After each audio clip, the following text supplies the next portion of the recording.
Yan. Ating icebreaker for the day. Baka merong nakakaalam magtaas ng kamay. Sa ating icebreaker. I know if it's visible.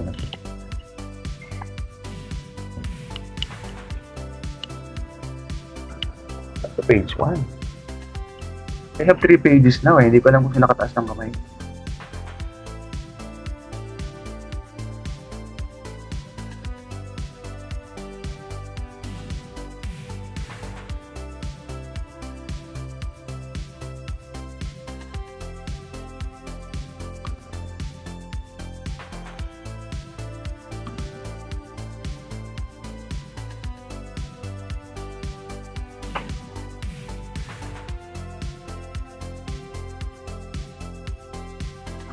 Wala bang kasagot sa ating puzzle? Sige, yes! Si Ma'am Emily, nalaba. Yung sasagot. Yes, Doc. Try ko, Doc. I think it's going to the right because kasi yung girl na naka ano yung kanyang hair, parang ponytail ba yan? Yung wind niya parang papunta going to the left. So parang kung yung bus ay papunta sa right, malamang sumasalubong siya sa wind. Ay. Yun po. Thank you. Thank you, Ma'am Mary Rose ba yan? Ay, si Ma'am Emily pa rin. Ma'am Mary Rose ang next. Hello, parinig po ako. Yes, ma'am. Ano po, tingin ko po papunta siya sa left. Kasi po yung mga kotse po, 'di ba, kadalasan yung lalo pag mga school bus, nasa right side po ng car yung mga pinto. So wala po akong nakikita ang pinto dito. So papunta po siguro siya sa left. Tama si Ma'am May Rose ang pupunta sa left na kasi hindi kita yung pinto daw. Yes. Alright. Sir Sean Patrick. Good day, Doc. I think, Doc, it depends on the driver. Kasi there's the truth naman within kung saan ba talaga siya pupunta. Hindi naman indicated dito na whether sa left or sa right, but it depends on the driver kung saan. Okay, sir. Sir Patrick, I'm expecting your answer kasi Sir Patrick is a philosophy. Philosophy professor si Sir Patrick. Okay, Sir Attila Reyes. Sir, meron kang Sir, I think po it depends din po. Dahil some of the students po, it depends po sa eye contact po is either to the left po or to the right po. Ilan po, sir? Yes. Ma'am Mary Jane Mata.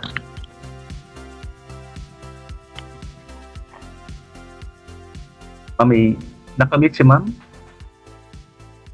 Muted si Ma'am Jane. Hello, Doc. Good morning. Okay. Yes. Based on my observation, Doc, on my position po is on the right po. Because I've observed po some of the students is facing po. Facing po yung on the right side. Yes. Sir Japheth. Yes, Doc. My answer is the bus is still not moving. Especially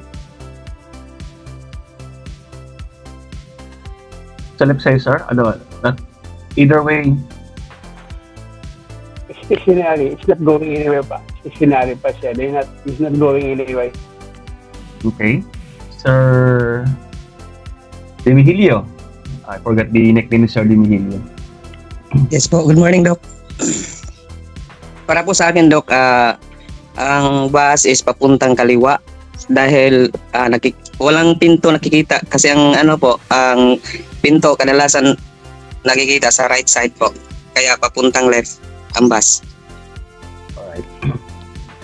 Sa page 3, bakit may sama sa page 3? Wala, sa page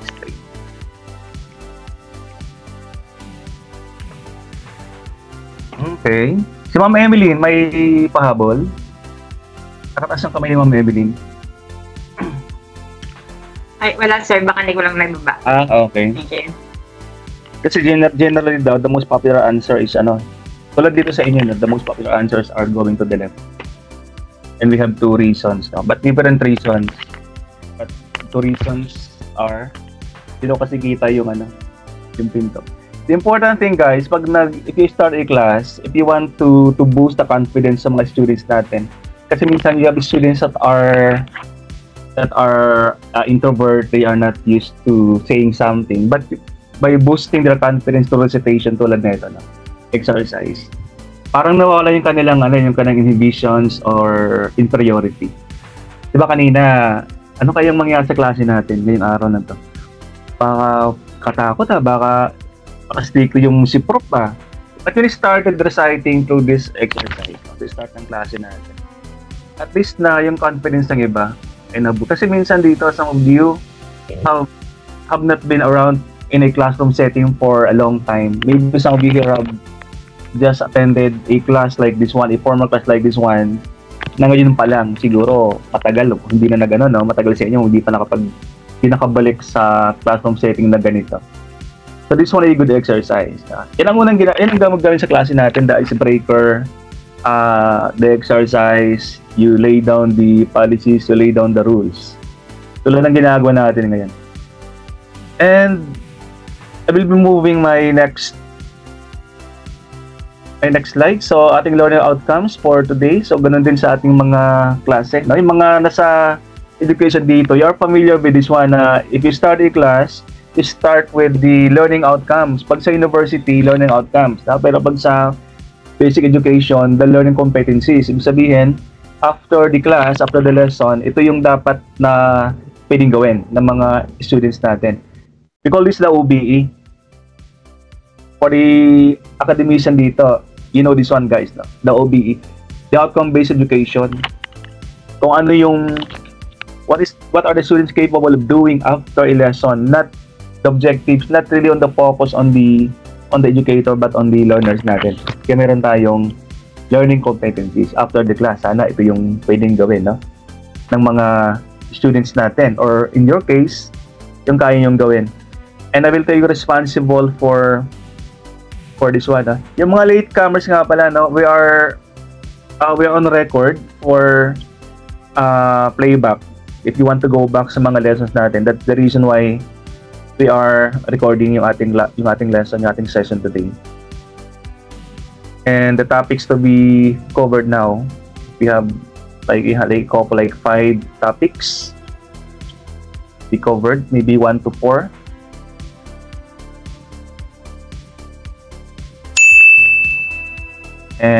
And ko nga,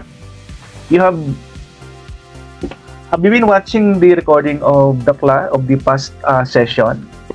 Hoping that all of you or some of you have viewed yung ating recording. Tayo ko nga, review na natin kasi pag sa klase natin, at the start of the class then, we review yung past lessons natin para meron tayong connection. Para meron tayong recall from previous class to the current lesson natin. So you have a review just at the start of a class. Tayo nga natin, the who. Sino ba to? Anybody can recall this man? Based sa natin yan, based sa previous recordings natin yan eh. Maybe lessons 1, 2, 3. Yan, nadaan niya yan eh. Yes. Si Ma'am Christine. Ma'am Christina, yes. Hello. Hello po. Yes, ma'am. Si Edgar Dale po from Cone of Experience po. Si Edgar Dale from his theory of the cone of experience. So ito naman, sino siya? Ayan lang, marami tayo. Bilang tayo dito? 38 na ha? 38. Dagdagan tayo ng 10 Yes, Ma'am Emeline. Jerome Bruner, he coined the word scaffolding. Jerome Bruner. Si Edgar Dale, Jerome Bruner. Ang last one, sino kaya ito?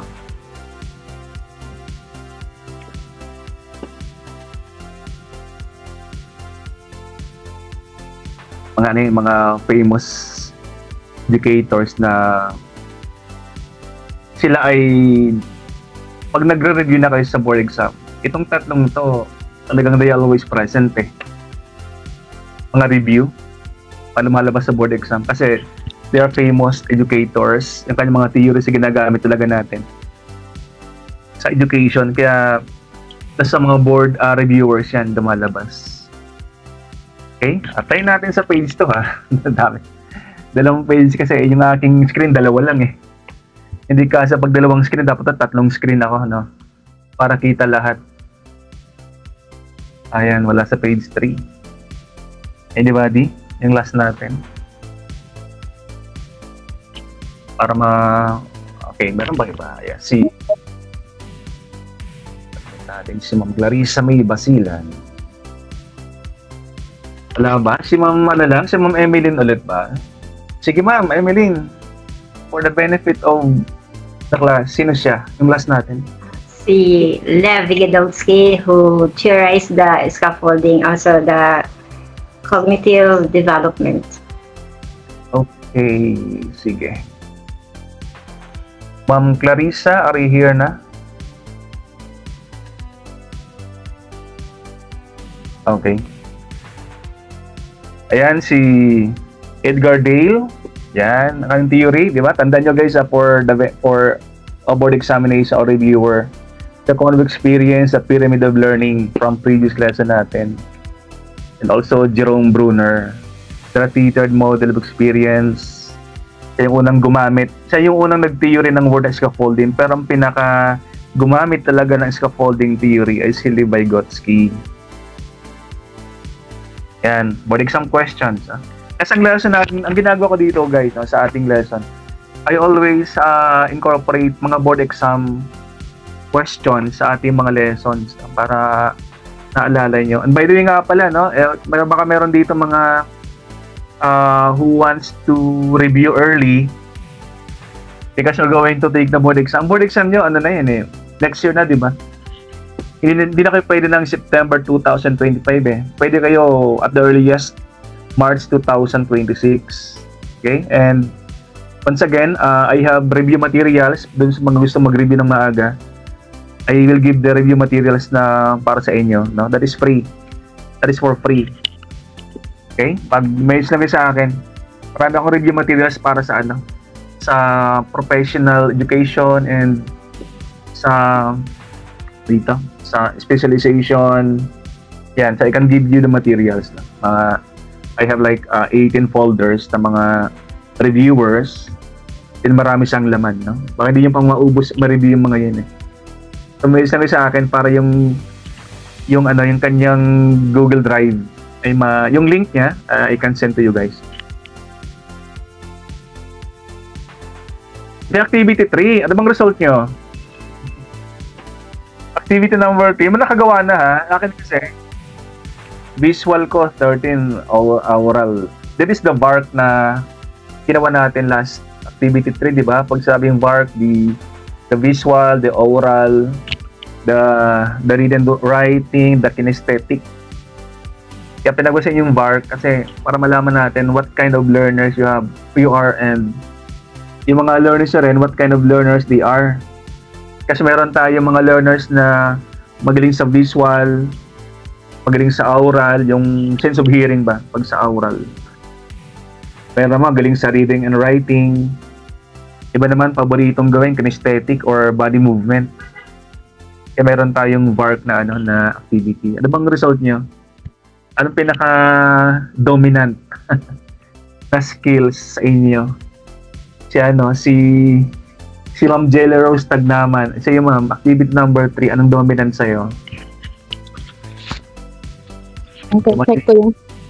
Ano ba sa'yo dominant? Activity 3 to Ay, ano po, Doc? Writing tsaka reading. Yun ang dominant sa'yo, no? At least based sa sagot nyo, hindi naman sinabi nating absolute yan di ba? Siyempre, based sa yan, sa pagkakasagot nyo, kung ano talaga kayo. Kung reading, yan. Si Ma'am Rayan Barcela, ito ma'am, anong mo? Park result mo? Baka wala si Ma'am Ryan. Si ano, kita ko si Sir. I-open ko lang, Doc, ha? Yes, sige, okay. Balikan natin si Ma'am. Si Sir Joshua. Sir Joshua, sir, anong VARC result mo? Pwede niyong gawin sa mga learners niya tayo, no? Kasi Sir Joshua, rinig ba ako? Si ano, Jenya. Anong result?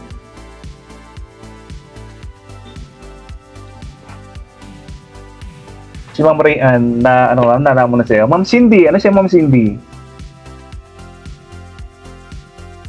Reading din po, tsaka writing, sir. Reading, writing din si Ma'am. Okay. Si Ma'am Rayan, okay na siya, Ma'am? Yes po. Anong VARC result mo? Activity 3. Visual saka reading. Visual and reading. Sir Jansen, ano siya, sir? Sir, sa akin po, kinesthetic tsaka reading. Sense of movement, no? And auditory.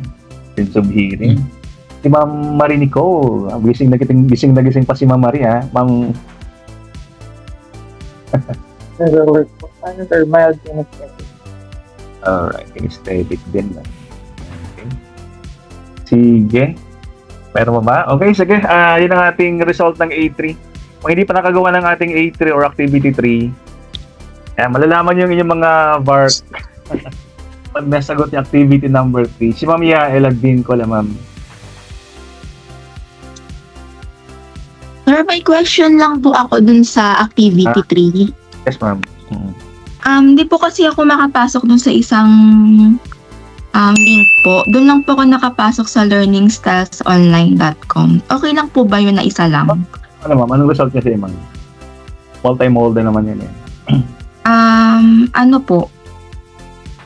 Magkakaiwalay po yung scores ko. Yung sa visual po, 16. Pinakamataas? Pinakamataas po, social, 19. Wow. Magaling si Ma'am sa social needs. The third theory.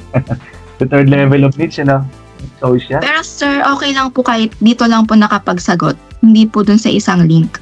Pa-screenshot naman yung Ma'am, no? Yung result. Apo, naka-screenshot po, opo.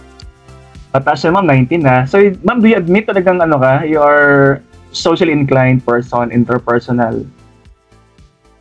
Opo. Madali lang din po akong makasama po. Okay, totoo. Kung totoong yung pagsagot talaga yung talagang sagot mo, you admit, no? Talagang yes, opo. Answering. Siguro talagang we-verify. Totoo talaga yung yung social ay mataas si Ma'am. Okay. Thank you po. Yung mga dito, you answer Activity 3 din para malaman. Okay, for I just want to lay down once again this one. I posted this one sa ating group chat, but for the consumption of everyone, ito yung ating schedule with the topics outcome. So we are now in week number 4, July 26. This one is synchronous. Topic now, enhancing learning with various forms of media.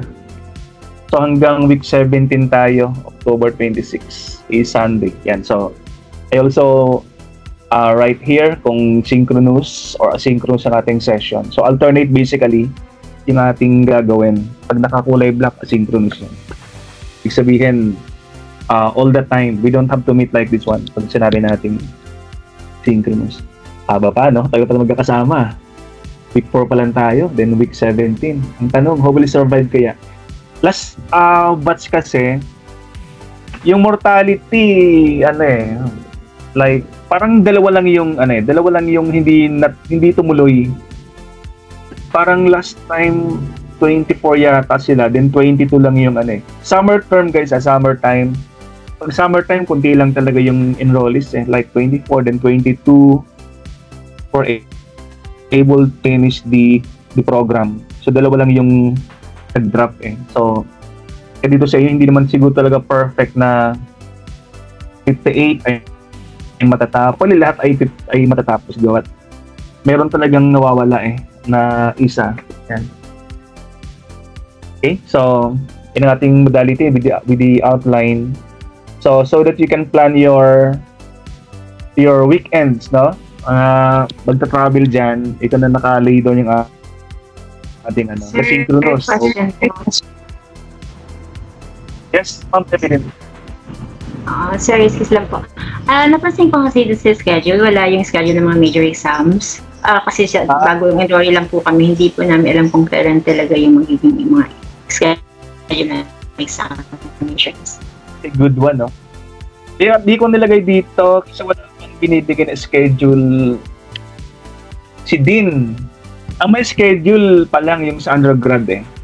Ang undergrad kasi prelim exam ngayong week na to. Ngayong coming week, next week, ay prelim exam. So I know hindi naman kayo kasabay doon kasi may mga late enrollees dito, di ba? At late kayo nag-start eh. So dito nag-lay down si Dean ng major exam. Normally, midterm or finals lang yata yung pag sa ganito. Pag sa undergrad kasi may 4 silang exams eh. Prelim, midterm, pre-finals, and finals. Last sem, dalawa lang. Last batch sa sinundan nyo, dalawa lang yung kanilang major exam, midterm and finals pa lang. Okay? Now, pag midterm finals naman natin, hindi ko sinasabay na ngayong araw ay puro midterm exam tayo. Ginagawa ko siya online. Asynchronous yung ating midterm exam dito. Example, we are 7 to 10, di ba? Yung midterm exam binibigay ko pagkatapos ng time nyo, like 6 o'clock in the evening. Hindi ko sinasabay sa ating klase. Parang klase natin talaga ay talagang pure lecture lang talaga. Yung exam, you can do that asynchronous sa gabi. Like 6 to 10 ng gabi, naka-open naman siya. Naka-open yung time na yan, 6 to 10, 6 to 11 ng gabi. Ganun ng isang certain day. Pag sinabay ko kasi dito, so sayang oras natin for the exam. So, instead na mag-lecture tayo, mag-exam tayo, so hinihiwalay ko na lang siya. And I will post sa ating group chat. By the way, lahat ba dito na sa group chat na? Baka meron pa dito wala sa group chat. The important sa group chat, we always post the announcement dun sa group chat na wala pa dito. Yan. Si Ma'am Angelica. Sige. Alright, sige. So, i-add ko kayo. You can message me para i-send ko sa inyong link. Or message me in MS Team or sa Messenger. I will send to you the link of the group chat para mag kayo doon.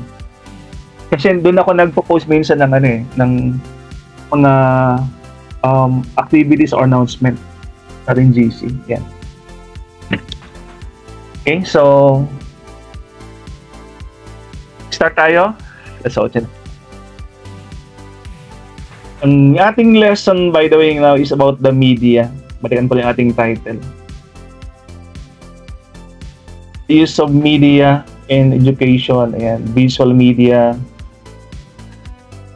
Learnings with various forms of visual media na ginagamit natin sa class.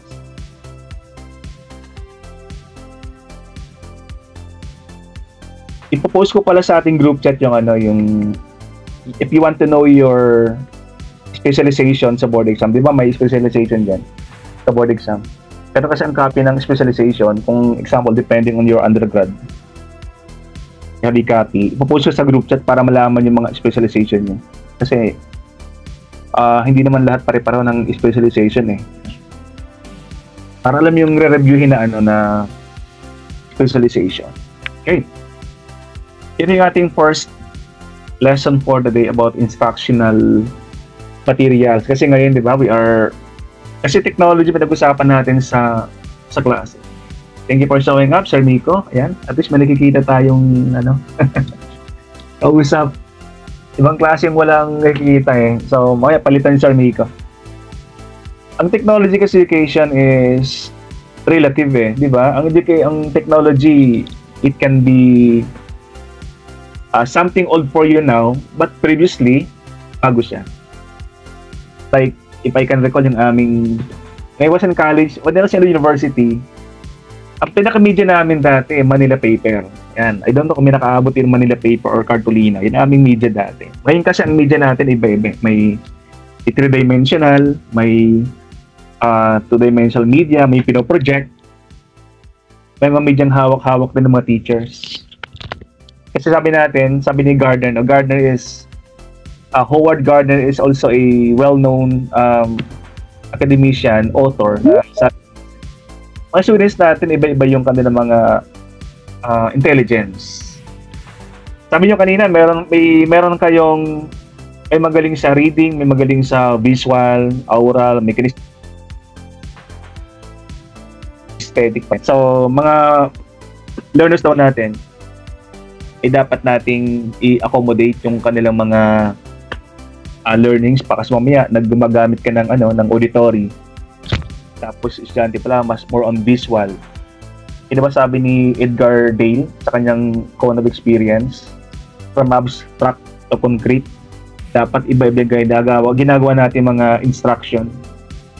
May mga estudyanteng okay lang na auditory or visual. May mga estudyante namang dapat ay may application or dapat nakikita nila yung kanilang ginagawa. Or sila mismo yung gumagawa para maintindihan yung lesson ng teacher. That is one rationale why we're using different types of media in education. From gumamit tayo ng Accelerate projector, gumamit tayo ng PowerPoint. Ang latest ngayon, 'di ba, hindi na yung projector na may nakikita ako sa online hindi na sa projector Parang nakakabit siya sa I don't know if you have seen this one. Nakakabit siya sa board tapos nagpo-project na lang siya, hindi project. Tinanong ko siya, masyado nga 70,000. Gusto ko sanang bilhin ko tapos gamitin sa klase.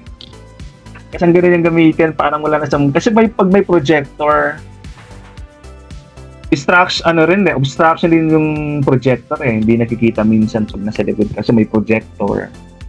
Tapos pag madilim yung room, pag maliwanag yung room, yung projector, hindi rin pwede. Yung nakita ko, machine sa akin nakakabit sa board, tapos nagpo-project siya vertically.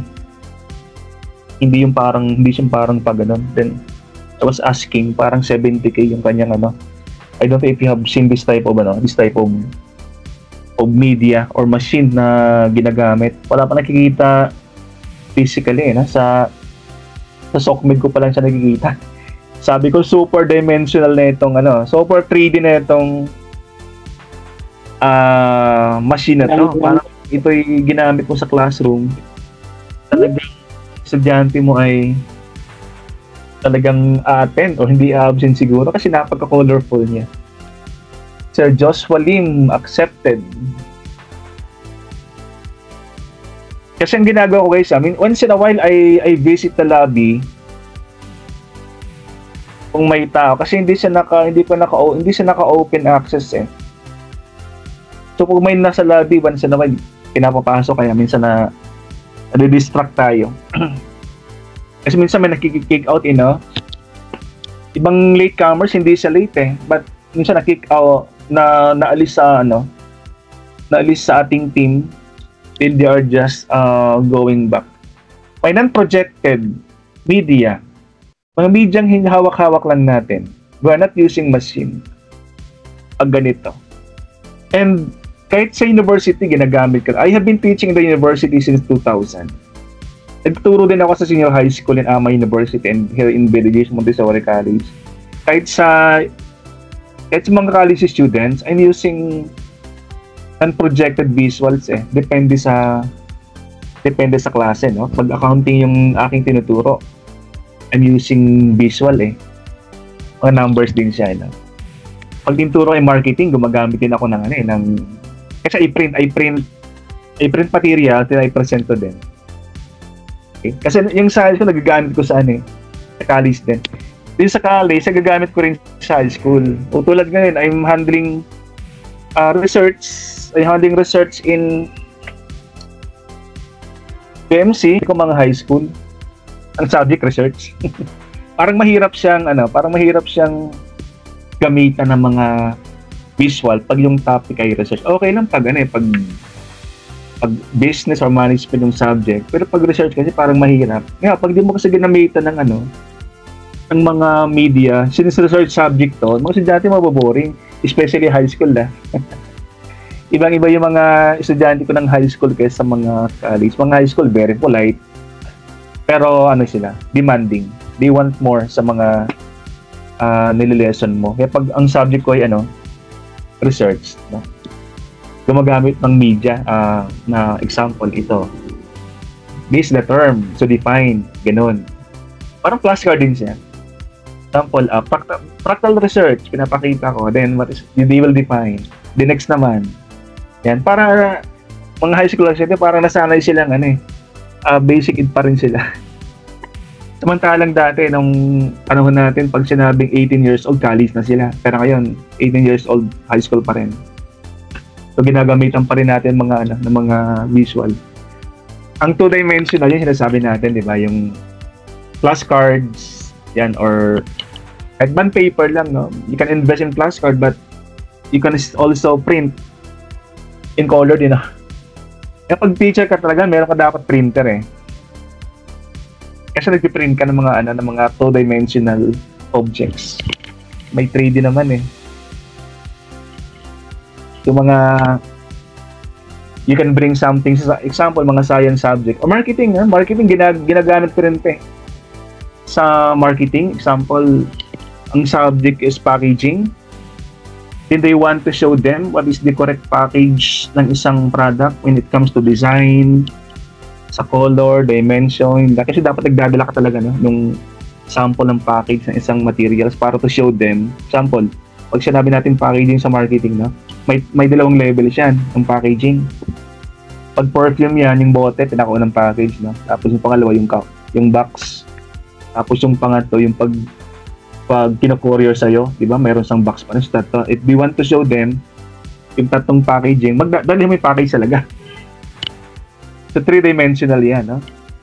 Pag sa mga basic education, what do you think are those materials na pwede mong dalhin to demonstrate to them ang isang three-dimensional object na talagang dapat dadalhin mo yun sa kanila? Ano kayang mga subject ang pwedeng gano'n, no? Na mga mga educators natin. By the way, guys, marami tayo ng educators, no, nasa academe. May mga teachers dito, yung mga hindi naka-attend last meeting, marami tayong teachers dito eh. And they can also share anong ginawa example. Mga teachers natin dito, ayan, no?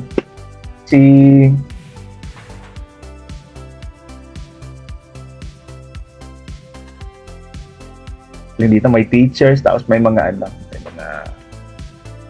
teachers dito. Yan, si Ma'am Ayla. Di ba Ma'am Ayla, Ma'am Jenya, di ba? Nasa academy ka, Ma'am? Si Sergeant Richard, nasa academy din yan eh. Okay, si Sir Dukusin, academy din yan eh. Si Ma'am Ross, academy din sila, di ba ma'am? Mga ma'am, nasa nasa academy. Okay natin si Ma'am Ross. Sa Liven, di ba si Ma'am Ross sa Liven? Good morning po. Diba, I am correct? Am I correct? You are in the senior high school department? PUP ba? Yes. Okay. Kaya ka-info dito. Ma'am, anong subject mo sa PUP? Ano po, pagsulat sa piling larangan po, academic writing po. Academic writing pala.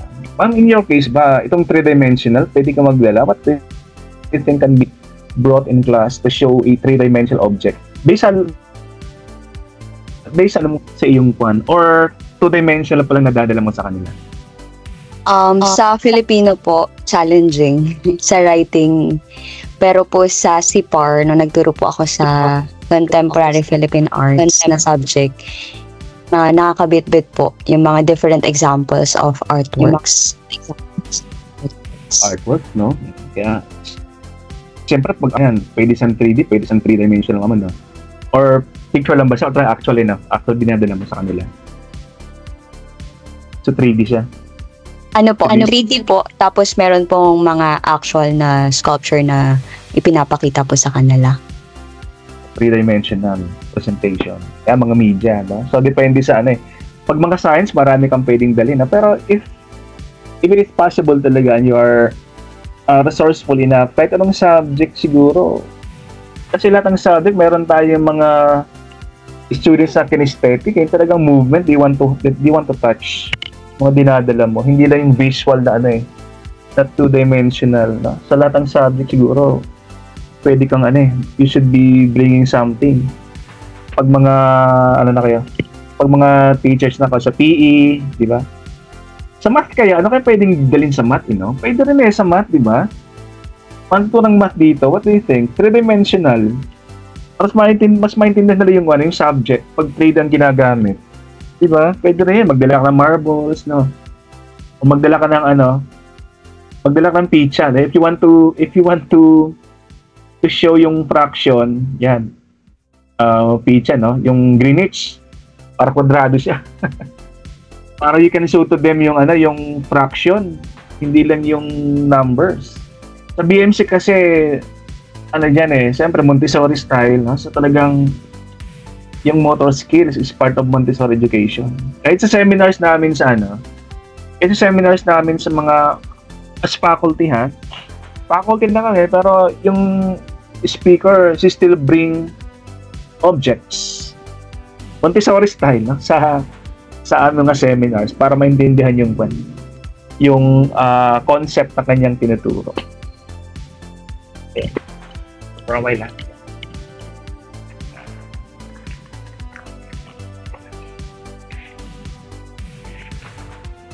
Okay, so let's move on. The non-projected, projected visuals naman yung ating pag-usapan. Ito yung gumagamit ng machine or equipment. Dati whiteboard. Pero alam nyo guys, may isa kong university, gumagamit pa rin ng blackboard Sabi ko, ng grade 1 ako, blackboard na ginagamit namin. May isa kong university. Kasi siya, local university kasi. Yung local university kasi.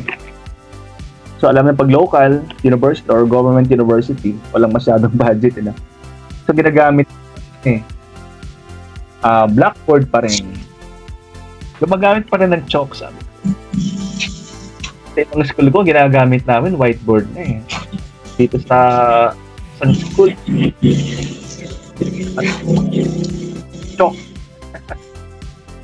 Meron kasi silang chalk allowance galing sa government, kaya meron pa rin silang Okay? Pero of course, diba, whiteboard ginagamit natin, or bulletin board, or cloth board, magnetic board. Ako ginagamit kong projector, yung natatanggal na cloth board Kasi I'm using projector, tapos yung classroom ay blackboard, so hindi ka pwede mag-project. Di ba? Di sa kita Meron siya yung movable na whiteboard, kaso malaki. Tapos sa kabilang room. Ang ginagawa ko, bumili ako sa TikTok ng cloth board. Yan. Nadidikit mo lang doon sa board mo. Doon ka magpo-project ng projector mo. Maganda siya kasi hindi siya nalulukot Yung kanyang textile, para siyang satin, silk. Kahit upiin mo siya, hindi siya nalulukot.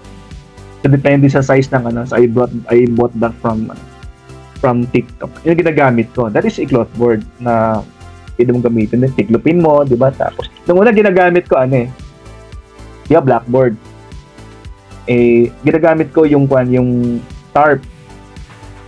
May tarpaulin ako. Yung gamit ang tarpaulin kulay white, di ba? Tapos, tinatago lang sa faculty room. So, pag may klase ako, dadalhin ko ulit, ikakabit ko ulit. And the bad thing is, every now and then, bit ko yung tarpaulin. So, ginawa ko, bumili ako ng cloth na pwede malagay sa bag. Sabi ko, mayroon palang ganito, no? Meron palang technology na di sa nalulukot, pwede mo siyang gawing projector, cloth projector. Hindi na yung tarpaulin yung ginagamit. Yung tarpaulin nalulukot Magnetic board, pwede rin, di ba? Kasi pag may activity ako sa klase, example, pag nagpapa-reporting ako, hindi naman ako total nagpapa-report na every meeting. Pangit yung every meeting, papa-report Alternate ang ginagawa ko, then they will not consume the whole time in reporting. Dito nga saan, dito sa klase natin, hindi ako nagpapa-report eh. Dito sa TCP. Wala tayong reporting dito eh. Ang ginawa ko dito, by the way guys, sa ating klase dito, since wala tayong reporting, I don't require reporting. May kinukuha lang akong focal person. Example, sa week number 5, focal person natin, nag-assign tayo ng 5 focal persons. Ibig sabihin sila yung mag-share, sila yung priority natin. Sa sharing, yan, focal person. Then, iba naman pwede mag-share pero ang ating priority, every meeting, focal persons na 5 or depende sa atin ng klase.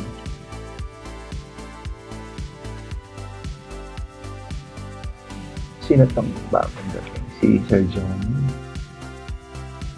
Okay.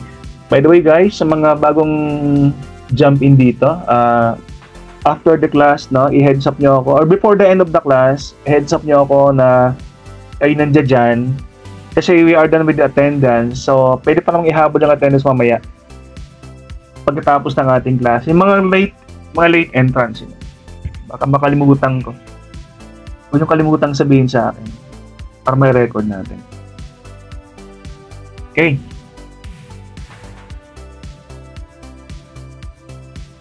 Take moment tayo. Ito ay Bong Adarna scene, no? Natutuwa ako dito kasi ito talaga ay super 3D na presentation. Ma'am, Pilipino to no? Filipino subject, Bong Adarna kasi. So, the students came with super 3D. Walang makuhang ibon, so sila na lang. Kasi yung sabi ni Edgar Dale sa kanyang Convo experience, matutuwa si estudyante pag nakikita lang yung presentation no? Hindi lang yung sinasabi sa kanila, yung scene. Hindi lang kinukwento sa kanila. Hindi lang pinapanood sa video. Mas maganda, mas concrete daw yun yung isang theory.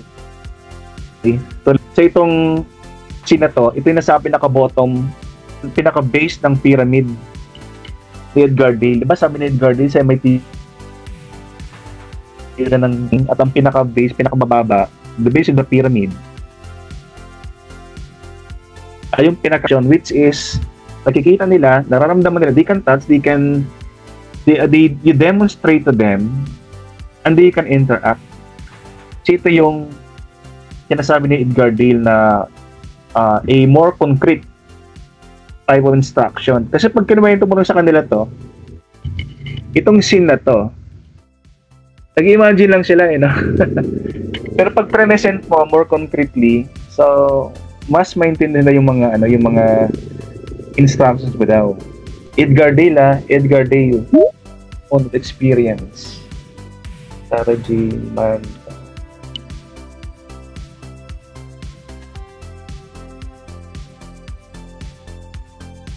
Ito yung mga sample guys ng 2-dimensional visual media that you can use to your class.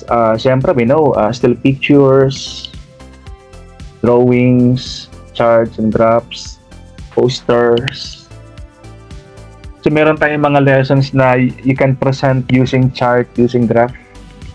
Meron ding lesson you can present by just drawing them or illustration or posters, flannel boards. Flannel boards are like a cloth board, no? Pag sinabi natin flannel board na pwede mong gamitin. Pag blackboard kasi sometimes bring may since ang ibang school ko may television, may TV naman Pero limited kasi ang television, hindi lahat ng rooms ay may flat screen TV kasi. Ibang rooms ay blackboard pa rin May mga university naman ako na talagang ginagamit ay whiteboard and flat screen TV. Depende sa school So yung illustration, yung instructions mo din, dapat flexible. So dapat naka-ready ka sa hindi ka pwedeng naka-ready palagi sa projector mo kasi baka walang projector. O baka wala kang pagpa-flash ng ng screen or maliwanag doon sa doon sa room. Tulad ng projector, ang projector ko dati maliit lang kasing laki lang ng cellphone. Nabili ko sa Crown mga 2008, 2019 Ganun kalaking projector. Kasing laki lang ng cellphone talaga siya.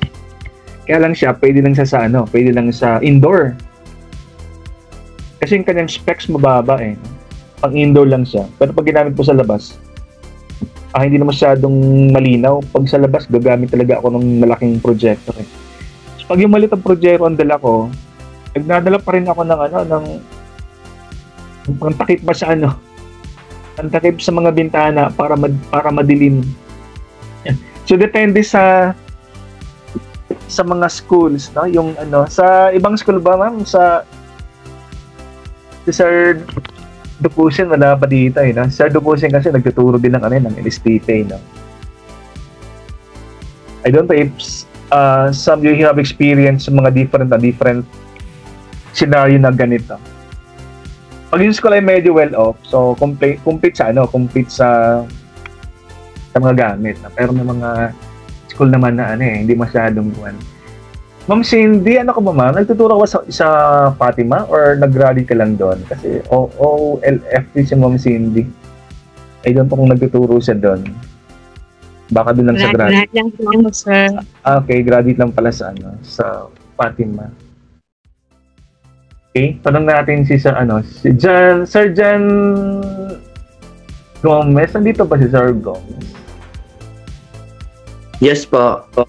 Sir Jan Richard, I know you are here in Cambodia. Tama ba, sir? Yes po. Yes. Oo. Would you mind to... May klase ba? Sir, wala bang klase dyan? Wala naman kasi Saturday naman. Wala naman po. Sir Jan, would you mind sharing mga visual media ginagamit in Cambodia?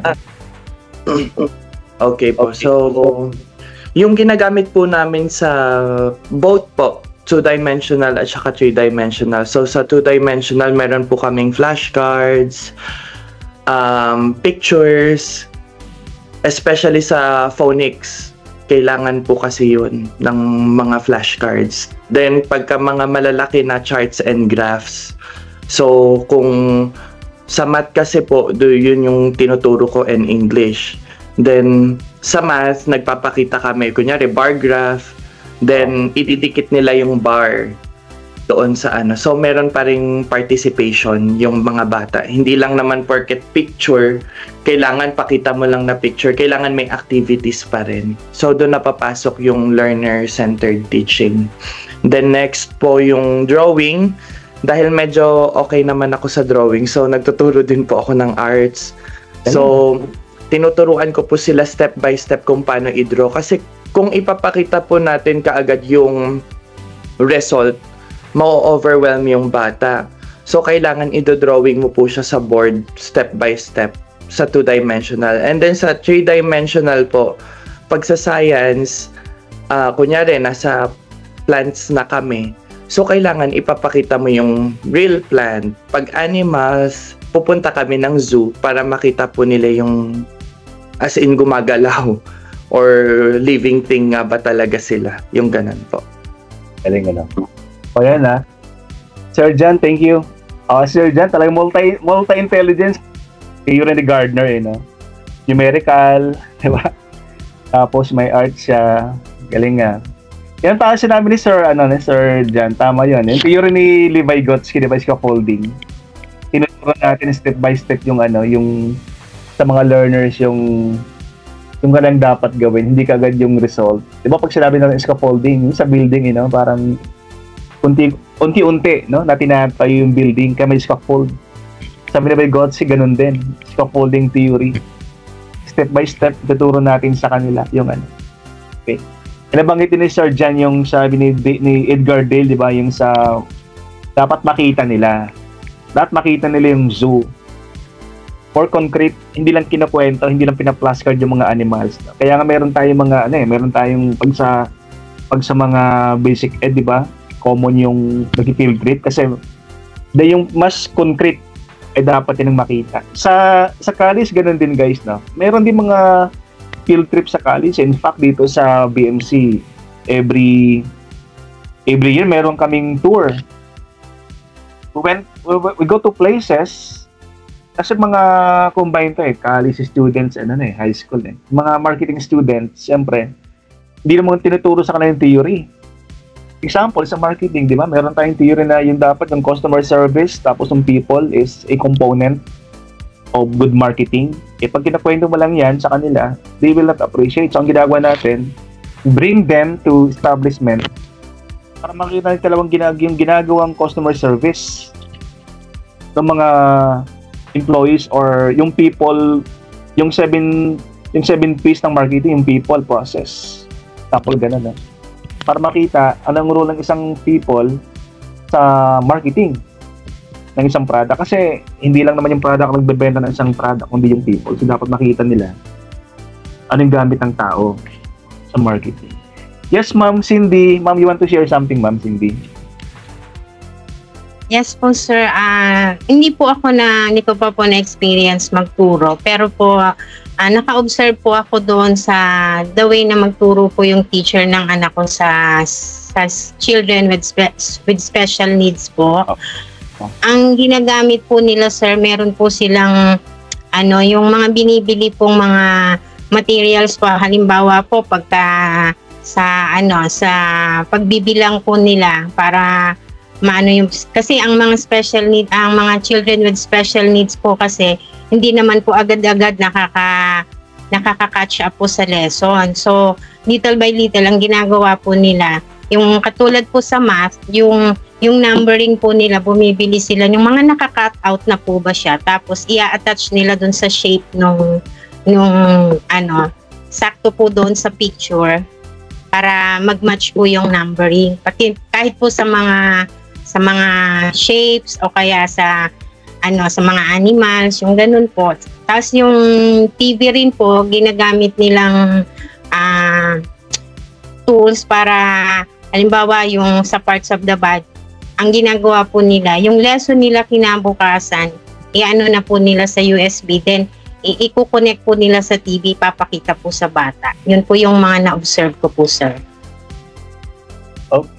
Thank you, Ma'am Cindy, for sharing na. May mga especially mga materials for Montessori minsan wala sa national pag mga Montessori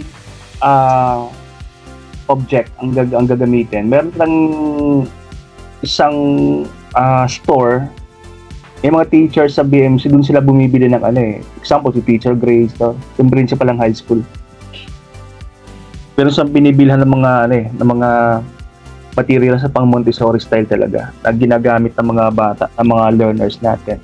Kasi di ba nga sa pag basic ed dapat masanay sila sa mga ganon, hindi kaagad yung reading, parang sa Japan, di ba? Sa Japan pag mga bata pa lang sila, doon sila sa mga motor skills, kinesthetics ang ginagamit.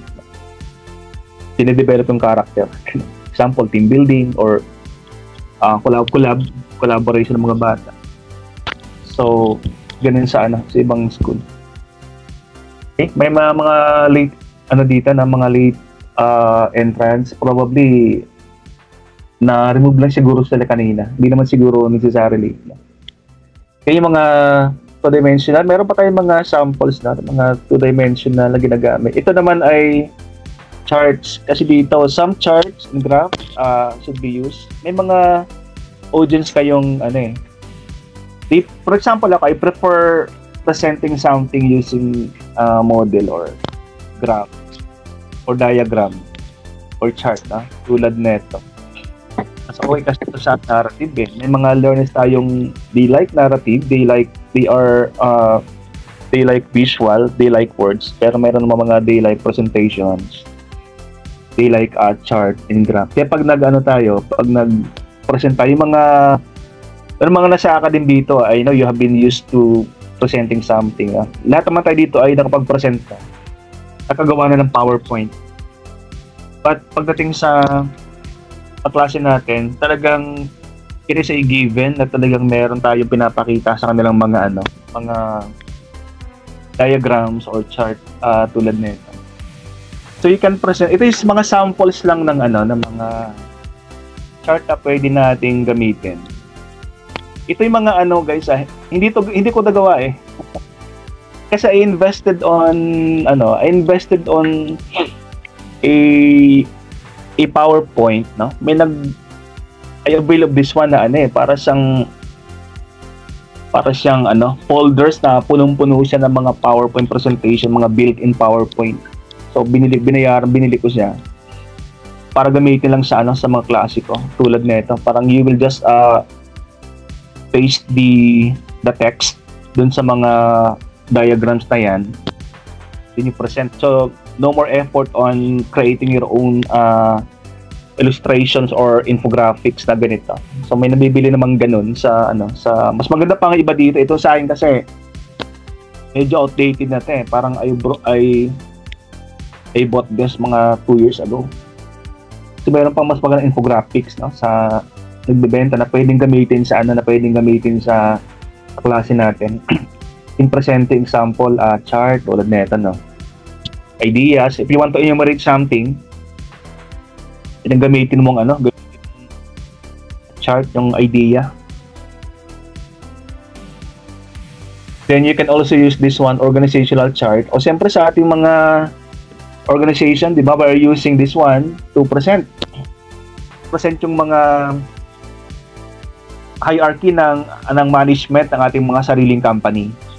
But in lessons, in subjects that we are handling, pwede natin gamitin yung yung mga ganitong organizational chart in presenting something, no? So what do you think, guys po? Ano pong alam nyo na pwedeng paggamitan isang lesson based ito hindi lang as a teacher but based on your learnings dati pa talaga no?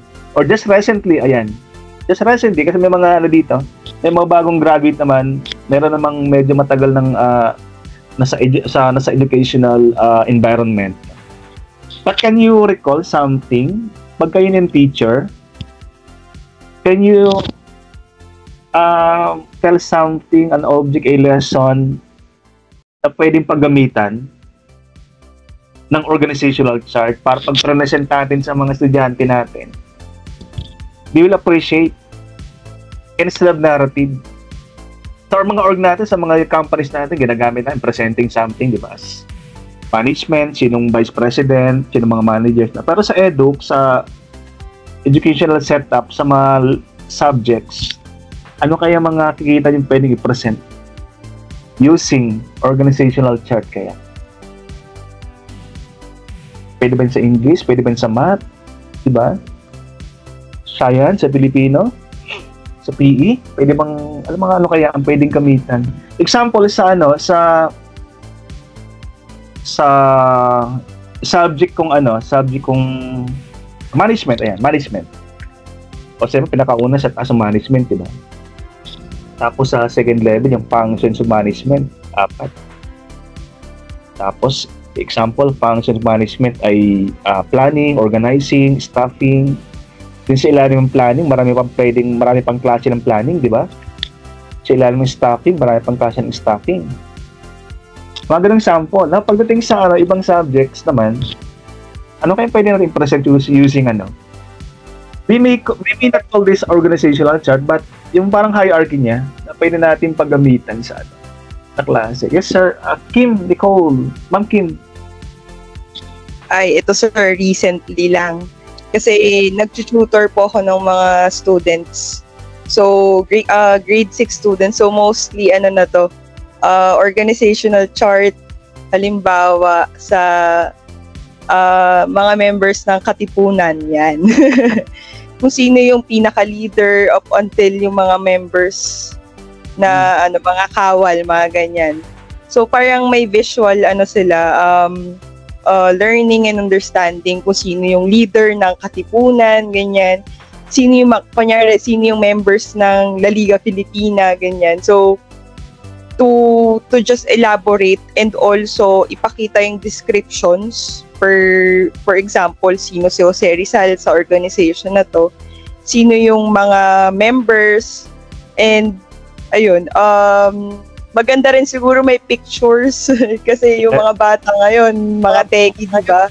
So, nakakagulat lang minsan, hindi nila kilala sila Juan Luna, minsan napagpapalit-palit yung magkapatid, Antonio Luna, and minsan may references din from the movies, yan, yung mga Goyo, yung General Luna, and so on and so forth. So, ayun, maraming sanga-sanga na pwedeng ilagay sa organizational charts, specifically sa, yun nga, yung mga members ng sa history, sa AP class. History, oo. Sa lahat, ang history ang dami, no? So, pwedeng gamitin history. O nga, no? Papangalaman si Juan o si Antonio yun. Basta data pag si Antonio, may military, may military paraphernalia, di ba? Opo. Kasi, may nakita kong picture, pareho silang dalawa, naka-coat and tie. So, hindi ko malaman kung sino sa kanila. Kasi minsan talaga, si Antonio naka-cap Pag tinanggal mo yung cap, magkamukha talaga. Yung mustache, parehong-pareho, no? Handlebar ka ng mustache, hindi mo alam kung sino talaga yung one. Si Juan o si Antonio Luna. Ayan, pwede, that's good ma'am from Ma'am Nicole. O saan pwedeng gamitin to? That was in history, no? Kaya pwedeng gamitin. Sa history, pwede rin, di ba? Sa politics, di ba? Pwede rin gamitin. Example, presidente.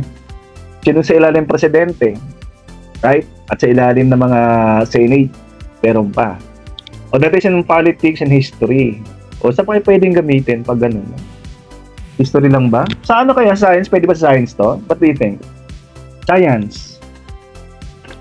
Saan pwedeng gamitin ng hierarchy chart sa science? What do you think, guys? Kaya baka pinagtataas na kami, baka mabaypas ko, ha? Page 1. Baka merong gusto yes, si Ma'am Sir Maverick. Ako, audible po ba? Sorry. Yes, sir. Yes, sir. Okay. So, pwede po siya magamit taxonomy of classification. Kasi po, di ba, ano yun? May hierarchy po yun. Domain, kingdom, phylum, order, family, genus, tsaka species. So, pwede po siyang magamit as yung organizational structure or organizational chart. So, po. Thank you po. Okay. Si Maverick, sir, nasa academy ka ba? Parang nagtuturo ng science, sir. Hindi po, sir. Hindi po. Okay. Naalala lang, sir, ano? Naalala lang. Yes po, yes po. Okay, kasi alam niyo nung high school tayo, itong biology, ito isa hindi ko masyadong paborito, no? Kasi hindi hirap kabasuhin yung kingdom. Di ba? Family kingdom.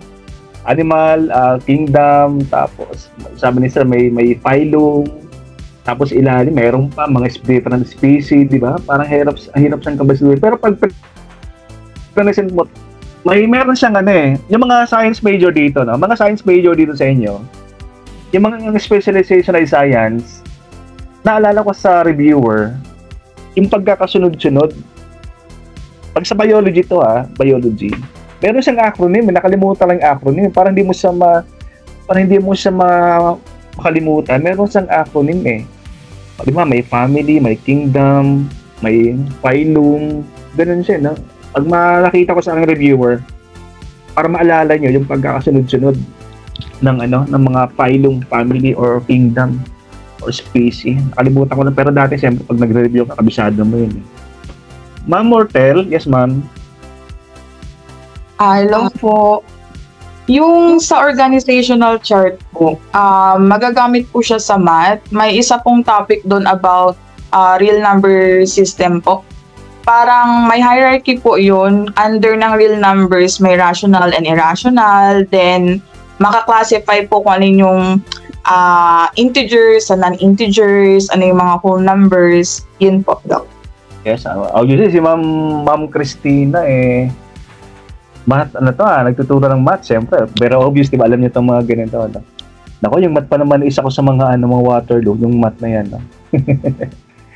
Yan, naggamit pala sa math. So, what is the bottom line, guys? Lahat ng subjects, pwede nating gamitan ng ng organizational chart. The same thing na itong timeline chart, pwede na nating gamitan, diba? Sa, example, sa TCP.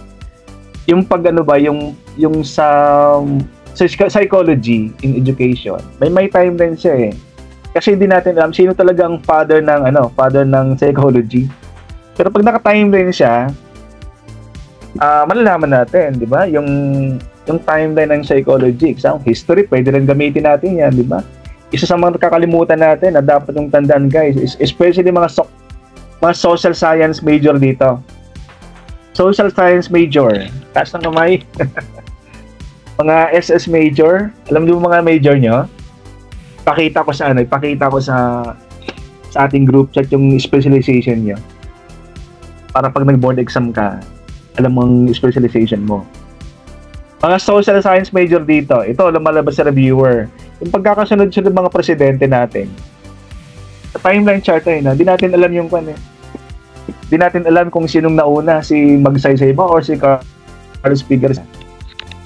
Pero pag nakapresent siya ng ganito, ng timeline, mas ma-appreciate ng mga ng ating mga estudyante. Diba? O sa Gantt chart naman, dati alam natin, ginagamit lang natin sa mga project natin sa organization, sa loob ng ating mga companies. No? So pwede rin pala siyang gamitin dito. Okay? Kasi may mga example sa senior high school students ko. May subject silang practical research. Alam niyo naman, ang research meron sa iba-ibang mga area na paggagamitan. Chapter 1, Chapter 2, sabi ko sa kanila, bawat chapter ay meron tayong time. Kasi pag wala tayong time, bawat chapter, baka pagdating ng NSEM, hindi kayo makapag-defense. Important yung ating time management. Because we don't have the luxury of time. So, dapat tayo, stick tayo dun sa ating mga deadlines kasi nakaplano na yan, no? Madali lang tayo ng isang araw, yung iba affected na. So baka time, pagdating sa dulo, magkakraming tayo sa ating mga defense, ating research. Sir Atila Reyes, sir, would you sharing something, sir? Yung sa timeline po kasi gamit na gamit po siya, especially po sa nung college po ako, nag-take po ako ng music course po. Ginagamit po siya like sa global music po. Pero may ibang word kasi tinatawag sa timeline evolution din po yung tawag sa amin.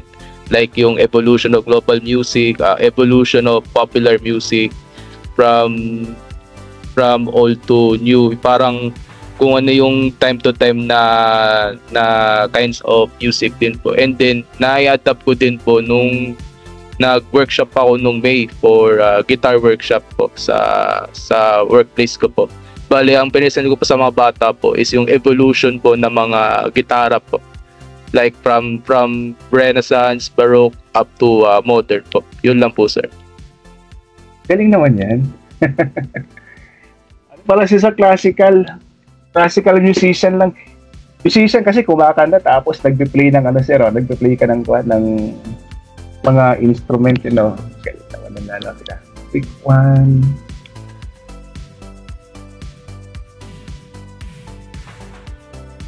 Record ko kasi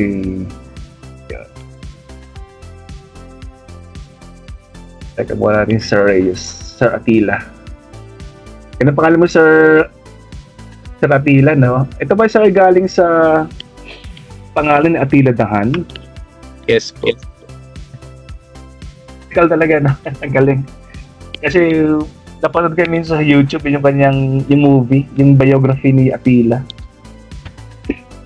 Chart pa rin to. Ayan, classification naman, flow charting, tabular chart. So we're just showing guys yung mga pwede niyong gamitin. So be creative pag tayo nagpapakita ng mga classification. Ito yung kanina kasi, hierarchy. Di ba?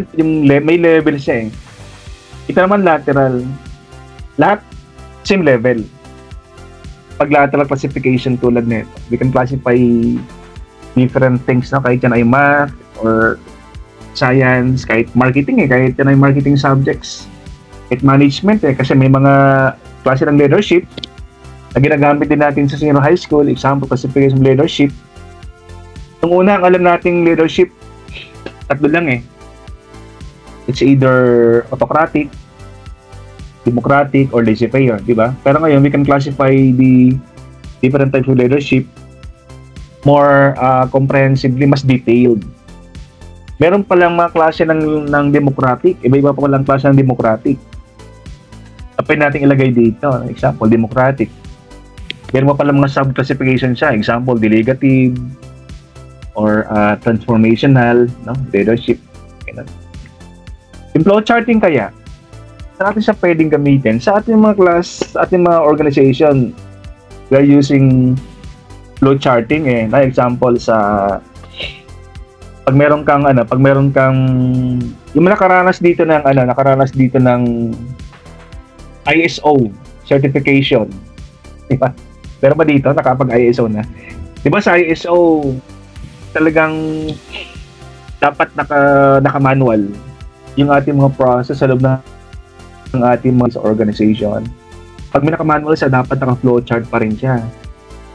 So yun ang gamit natin sa loob nating organization. Now, sa mga klase natin, meron ka din pwedeng paggamitan na ganito. Saan kaya natin pwedeng gamitin ang flow charting? Aside from ginagamit natin sa mga programming, no? Kasi programming pang college Pero ibang countries kasi gumagamit na sa programming kahit bata pa yung mga estudyante. Kaya pwedeng gamitin ang flow charting sa ating mga klase. Pwede rin, di ba? Pag mayroon kang papagawa sa kanila na isang lesson, dapat mas naintindihan pag naka-flow chart. Si Sir Aquila, raise again. Then next si Sir Joshua. The next si Ma'am Zara. Sir, yung flow chart po para sa akin po, may iba-ibang klase po yan familiar po ba kayo sa spiderweb na flow chart? Spiderweb? Yung kapag kunyari may idea ka, once na may idea ka, kailangan gawa ka ng chart. Parang pino-formulate po yung mga naiisip mo. Kasi ganun din ginagawa yung teacher ko po dati nung senior high school po. Under po siya ng understanding the culture. Under po siya ng senior high curriculum po ng core subject po. Kada kunyari meron siyang na-discuss sa amin na isang lesson po, pino-formulate niya po. Kasi may kinalaman siya sa anthropologies tsaka sa social science na subject po. Pino-formulate niya po para mas detalye po yung teaching methods niya po, para mas may malalim na na knowledge din po about po sa mismong topic po na under po siya na mismong subject po. Okay. Or kaya sir, ginagamit din po siya sa mga strat plan din po sa office, sa government po.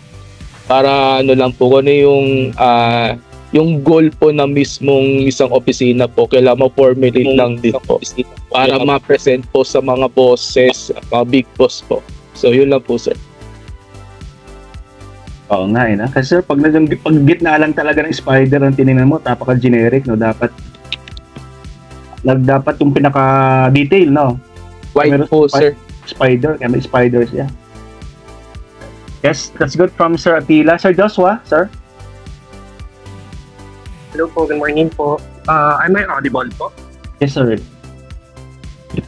Yung flow chart po, magamit po talaga natin siya from time to time. Lalo na po, kung may gusto po tayong ma-indicate or ma-discuss sa students natin kung ano yung mga step-by-step procedure. For example po, yung sa part ko po, ako po ay nagtuturo sa FBS at saka housekeeping. Tinuturo po talaga namin yung step-by-step process, paano nga ba yung sa tamang table service, tamang paglilinis ng kwarto, kung anong dapat namin yan po. Para talaga mas malinaw po kung anong dapat pong unahin. Yan po. Yan, tama no? Yung iba kasi sir, hinuuna nagwawalis kagad no? May pagkakasunod-sunod pala siya. Housekeeping. O sa mga klase mga bata natin, may subject bang may subject bang TLE, no? TLE sa mga estudyante natin. Pagkakasunod-sunod, pagluto, di ba? Ma'am Sarah Jen. Ma'am, tama ba? Ma'am Jen talaga, no? Ma'am Sarah Jen. Yes po. Good morning po, everyone. Audible po. Ares? Ma'am Ara ba yun? Ma'am, yung nickname mo? Parang nakita ko Ara. Opo. Audible po? Yes, ma'am. Okay po.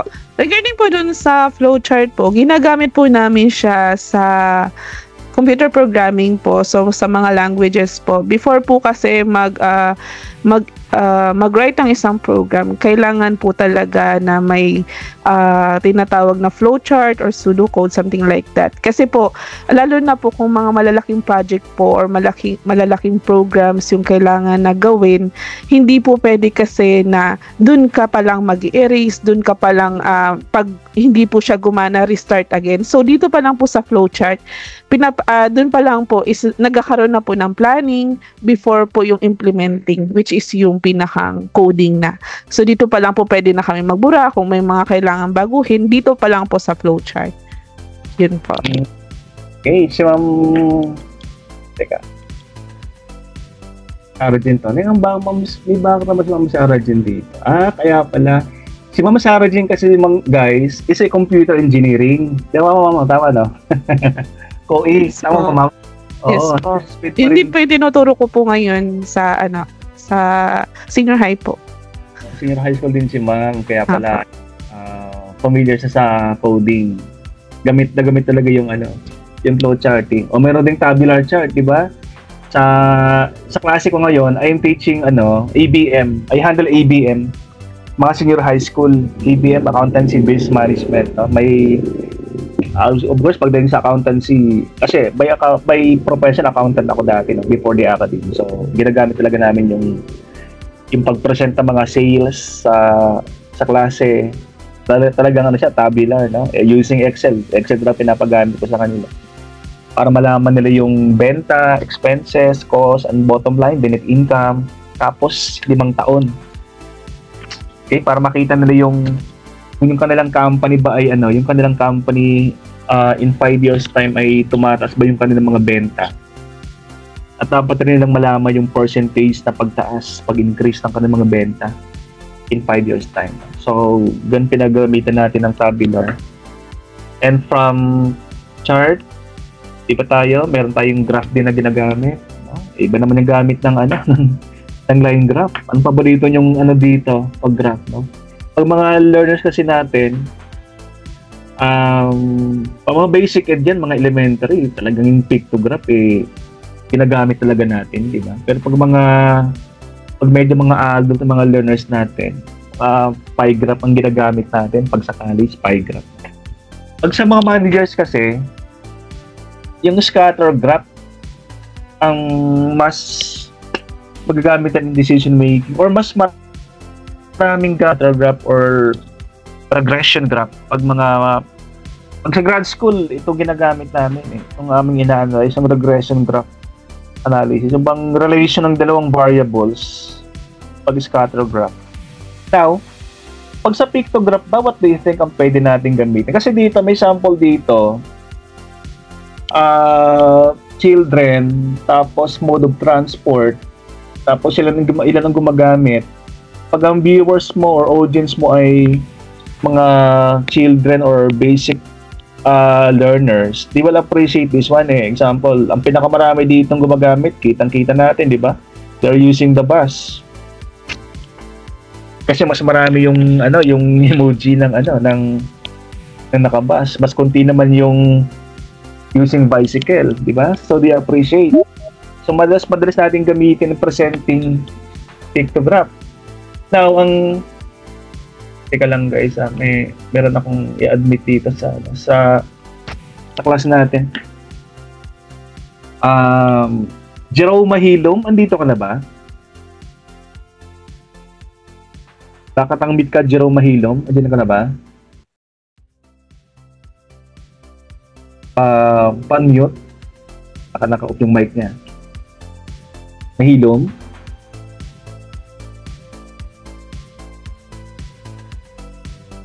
Wala anyway. O dito naman siya di pa nakapag present, recite. Sa pictograph tayo.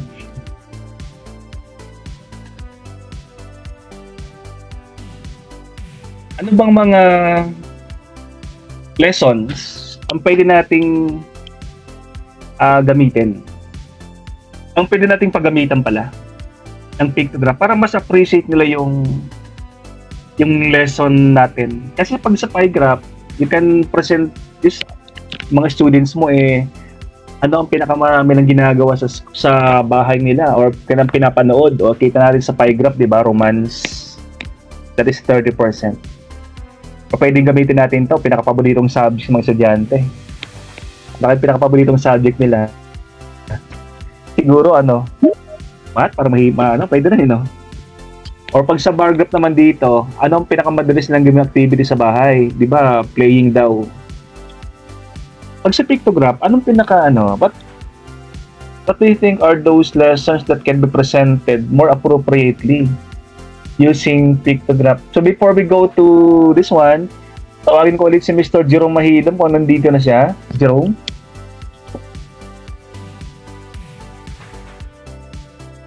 Wala. Kasi parang in-admit ko kanina si Jerome.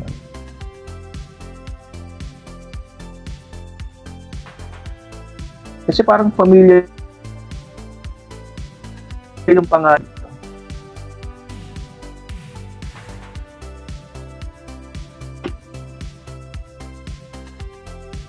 Anyway, sige. Ano pa present kung saan pwedeng gamitin ang pictograph aside from this one?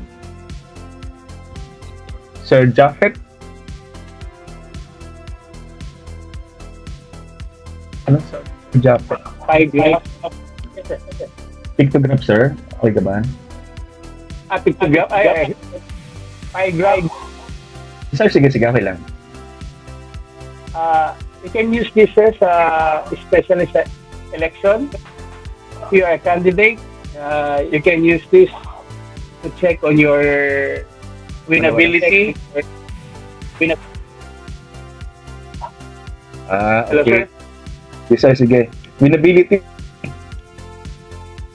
In the example for a congressman, if you're running for a congressman in the particular district, you can use this pie graph to check on your winnability or if you have a chance of winning. See? Yeah, that's good, no? Sir Jack Princilio, yeah. Okay. Alam niyo nung last election, merong estudyante sa grad school.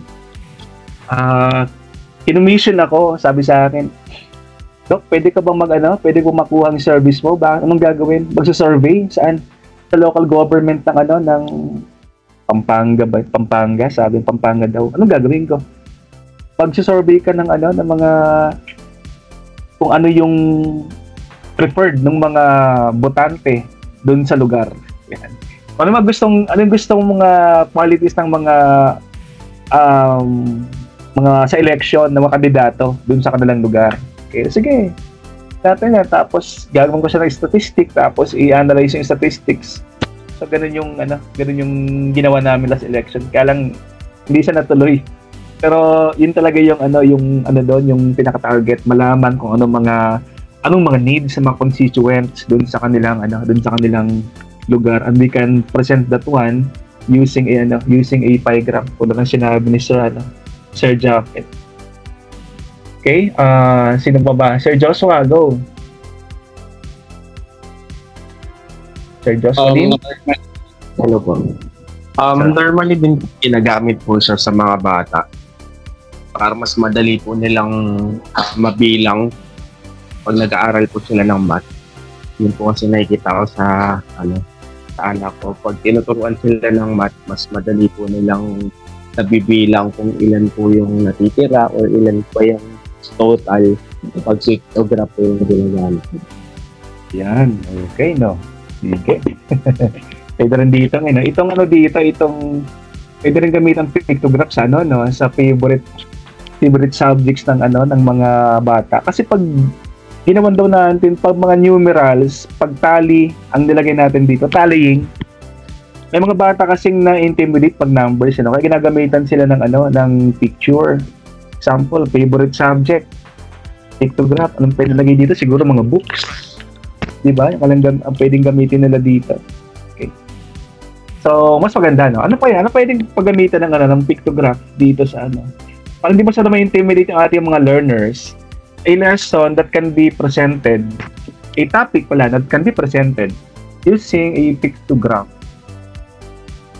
Wala na bang iba? Hanap pa tayo ng iba. Baka may iba pa tayo sa page 2.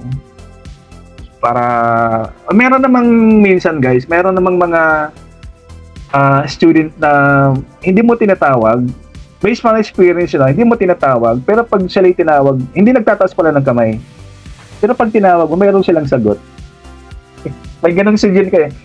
So, yun na pwede yung gawin. No? Kaya tinatawag natin, kaya hindi nagtataas ng kamay, kasi meron silang sagot. Minsan kasi, because of some reasons, siguro, hindi sila magtataas ng kamay. Yes, ma'am, Sunshine. Good morning po, Doc. Ang pictograph is pwede siyang gamitin sa negosyo para ipakita ang paglago ng benta, bilang ng mga produkto na nabenta o bilang ng mga consumer sa loob ng isang buwan o isang taon. Mas madaling maunawaan ang data kung ang gagamitin ay ang pictograph kaysa raw data. Okay. Ano kayo pwede mong gamitin mo na icon? Dito kasi ginamit yung smiley. Pag ang ating pinag-usapan, ano ko yung picture pwede mong ilagay dyan? Ang example po is, ang Paskong work kasi is restaurant. Pwedeng sigurong gawin yung mga, para yung pork, picture ng pork, beef, vegetables. Resto pala si ma'am dati, no? Ayan, so to show the sales in 5 years period, pwede daw plato, no? Ayan, pwede plato. Pwede palang plato pakita mo. Ibig sabihin, yung dami ng customers na na-serve ang kanyang resto, di ba? Aside from numbers, no? Pwede mo siyang gamitan ng plato para mas appreciate sa mga basic learners. Ngayon ba, Ma'am Sunshine, tuloy pa rin yung yung business mo o hindi ka na connected doon? Balin din na po connected doon, Doc. Okay. Sige. Sino pang natin? Tatawagin natin. Last na. Si Sir si Ma'am Baby Lynn Arrepentido. Ano bang nickname mo, Ma'am Baby Lynn? Good morning po. Po yung pictograph po for me, parang pwede rin po siya gamitin sa mga road signage. Yung mga information about hazards, directions, or services without relying on language. Okay. Pwede siguro sa mga road kasi pwede bang sasakyan, di ba? An icon of a car, gano'n. Ma'am Abby pala yung nickname ni Ma'am Babylin. Ba, Ma'am Abby? Tama ba? Ma'am Abby pala yung kanyang nickname. Tama ba? Ma'am Abby, okay. Yes. Yeah. Okay, so graph. Set natin. So, anong gamit ng graph? Yung binanggit nyo, no? Kasi ang topic sa complex, pag ginamitan natin ng writing or verbal, mga bata kasi, pag nagkakwento tayo, minsan di nakikinig, di ba? Marami siyang distractions eh. Cellphone. Kaya may isa kasi isang school, senior high school. Sa klase namin, may isang estudyante na in charge. Ang kanyang trabaho, bawat meeting namin, is to collect the cellphones. Mas mayroon silang box na doon nilalagay cellphones nila. Sabi, para wala masyadong distractions. Kasi pag may distractions nga naman, ayan, no? Distracted sila verbally. Kaya mayroon sila, they want something to be presented. Ang ginagamit photo or icon or picture. Mas nakukuha natin. Kasi ang verbal, if you can recall, nandun siya sa pinakataas ng cone ni Edgar Dale, di ba? So wala rin masyadong nagkukuha pag verbal, pero pag ginamitan ng photo, mga second level ng cone ni Edgar Dale, mas magandang instructions natin. Yan ang mga rational daw ay using chart or graph in presenting a lesson. So more on two-dimensional visual media.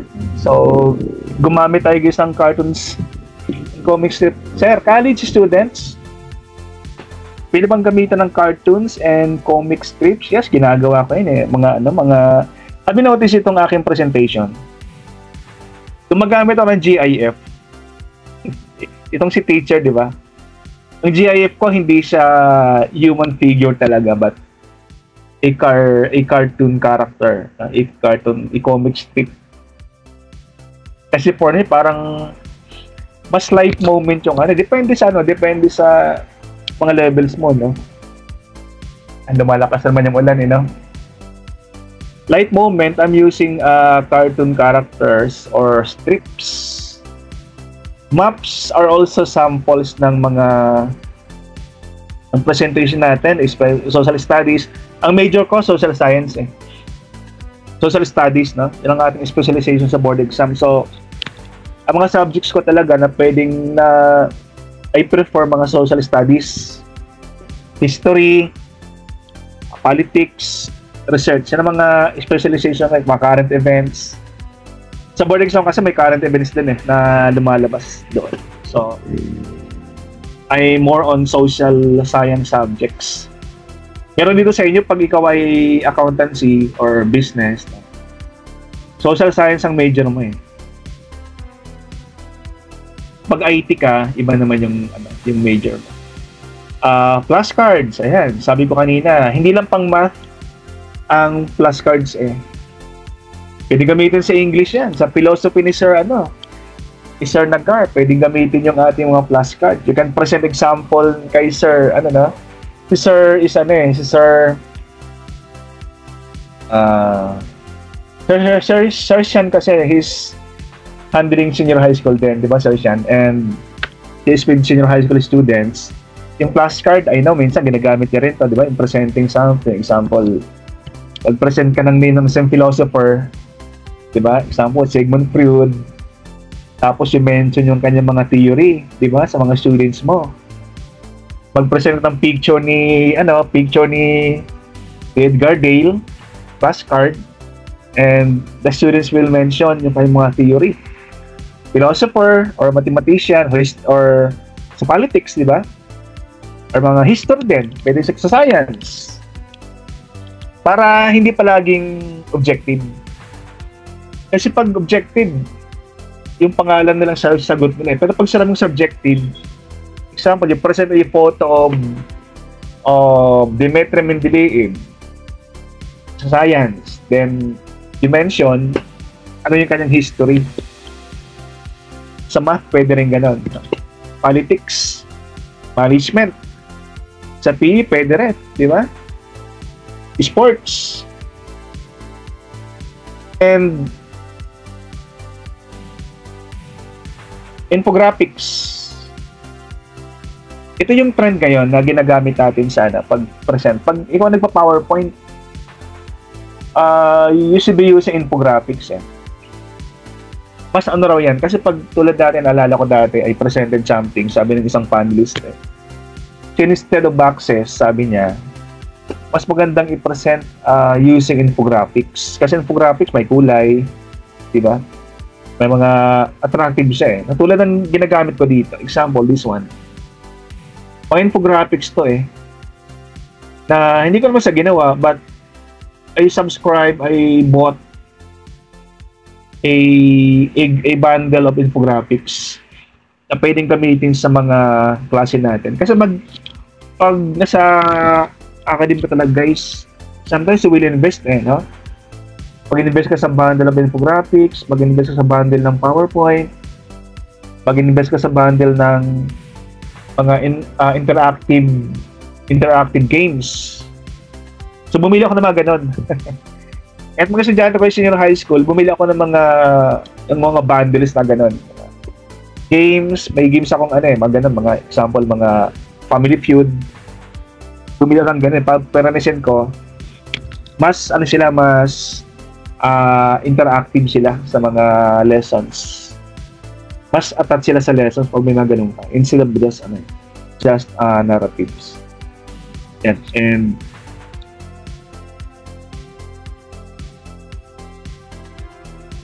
may nawawala. Siguro bumabalik sila. Siguro na-remove ba sila or karating lang?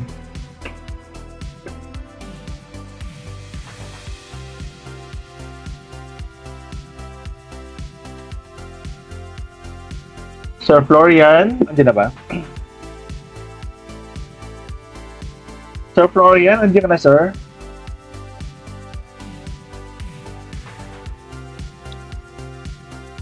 Anong sorry, Sir Florian? Sir Florian Morandante. Baka nandiyan na siya. Anyway. Gumagamit din tayo ng cartoons. All ages, ha? Hindi lang pambatang cartoons. Ako mahilig ako sa gumamit ng cartoons sa mga presentation ko eh. Talagang may mga apps naman na pwedeng gamitin, na pwedeng pagkunan natin na mga cartoon characters, avatar, or emoji, or Snapchat na kaya nga parang college prop ako, minsan high school prop, pero gumagamit ko ng mga cartoon characters eh, kasi nga bibilib na pampalight moment yung mga cartoons natin. Ang lesson ay ang study ko kasi, ang lessons ay formal. Comes around ay mga light moments, mga cartoon characters na para hindi siya masyadong, hindi talaga siya predominantly formal yung kanyang dating. Meron siya mga side moments na light. So we are using this one, ayan, in presenting. Example sa English conversation ni ma'am kanina, di ba? Pwede mo itong gamitin eh. Kahit sa management subject ko, ginagamit ko rin ito in conversation. Example, interviewing. The steps in interviewing. Yung usapan, the conversations are formal, pero yung mga character na ginagamit ay mga cartoons or light moment. Minsan ganun. Pwede naman gumamit ng mga formal photo sa dalawang interviewer, pero minsan gumagamit ka naman ganitong style ng in presenting cartoon characters. So where do we get? Sa akin naman ito, guys, ito ginagamit ko to. Cartoons ko to. Kamukha ko ba? The app na ginamit ko dito is Snapchat. Supposedly, ako yan eh. Ako yung yung cartoons na moving characters na yan eh. So ginagamit ko sa aking mga PowerPoint. Pag mga high school ng estudyante ko, kahit college, ginagamit ko mga Snapchat eh. So, Snapchat app yan, na pwede mong gamitin. You just upload your photo, tapos i-GIF na siya ng ganito. So, ito siyang gamitin. Kapag ayaw mo namang moving, ito naman ay pwede mong gamitin, cartoon presentation mo.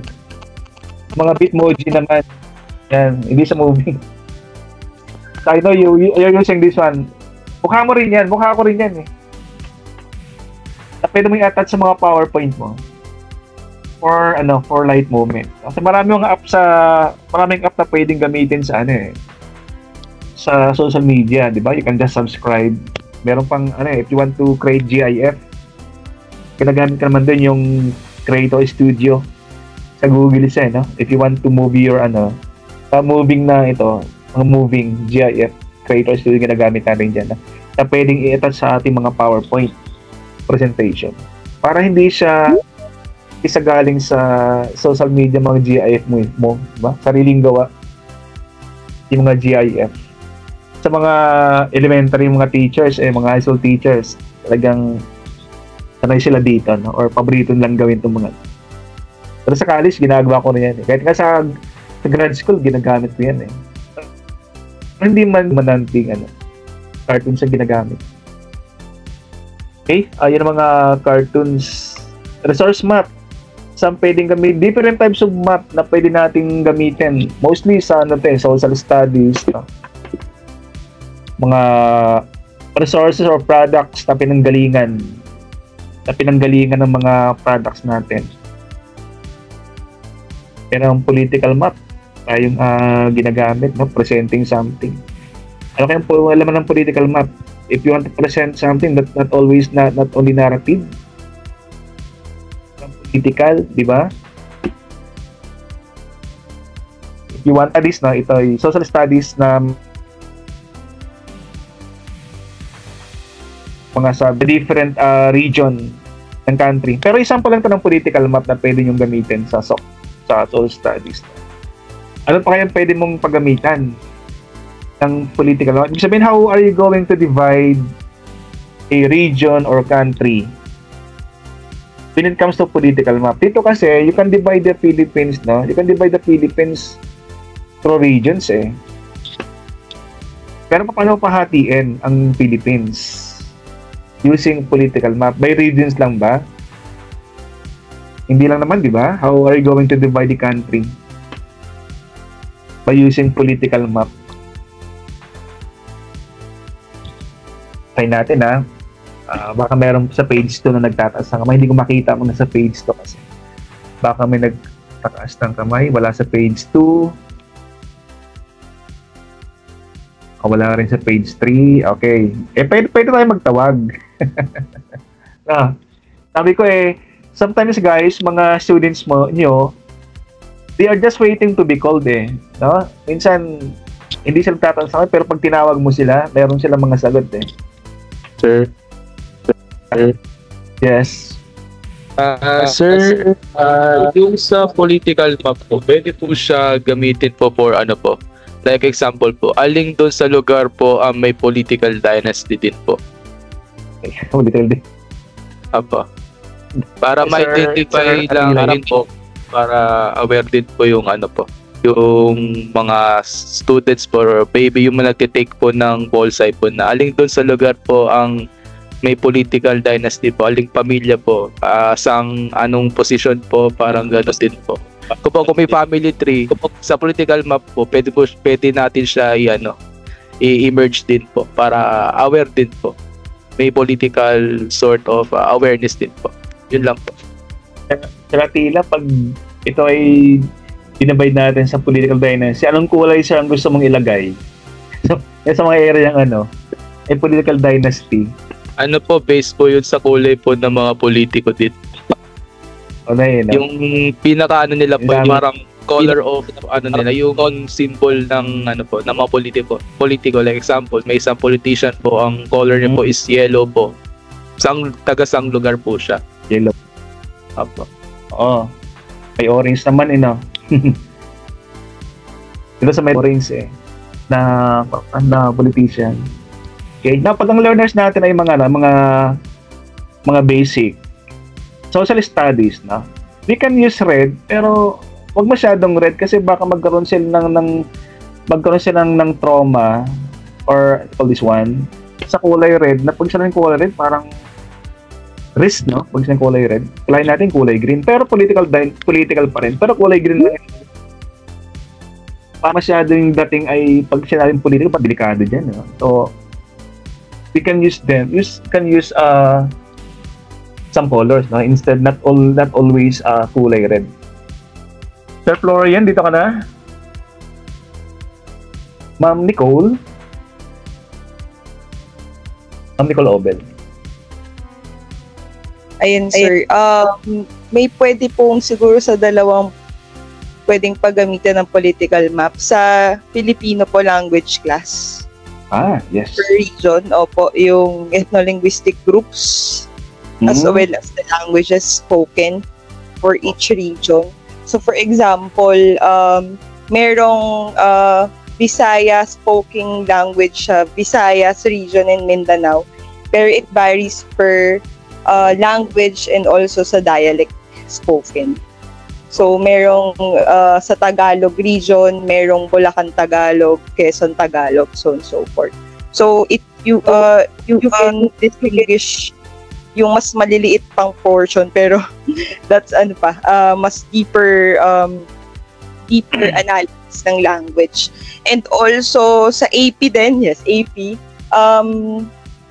agriculture, root crops, saan tumutubo yung mga specific crops. For example, gitnang Luzon, yung mga rice granaries central of the Philippines. Agriculture, actually, business-wise, saan yung mga capital ng bangus capital, ganyan, yung mga coffee capital, yes, coffee lovers, rice capital, and so on and so forth. So, yun, sir, pwedeng paggamitan both sa AP and sa Filipino-wise, language and agricultural businesses. Taas daw ng mga coffee lovers dyan. Sabi ni Ma'am Nicole. Coffee lovers daw. O nga, Ma'am Nicole, yes, tama. Before we go to Ma'am Joanne, ang Pilipinas daw kasi, napakamaraming languages. Example, Ma'am Nicole, sa Romblon, bawat town sa Romblon, iba-iba yung dialect.